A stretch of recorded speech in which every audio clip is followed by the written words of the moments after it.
I hate to be this person. When some of y'all be coming on here talking about, oh, you should always cut that person off because they know what they're doing. Well, it's not even worth it because they always know what they're doing.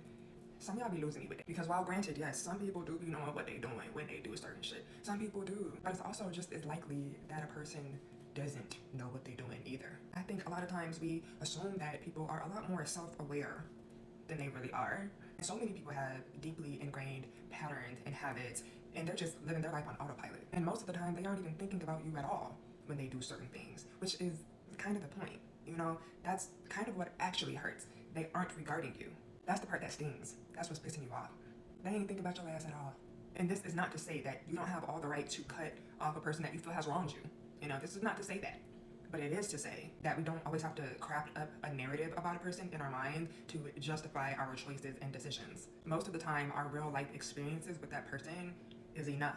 We don't have to go into all this, oh, they did that shit on purpose, or they did this, in order to just be like, you know what, I don't like how I'm being treated. I don't want to deal with them no more. I think more of us should just take ownership over our choices, ownership over how we're feeling in a dynamic. We might not always know why a person is doing something or what their motives were. You know, we aren't always going to know that, okay? And we don't even really have to know that. What really matters is you deciding, I don't like how I'm being treated here, so I'm going to leave. That's what matters.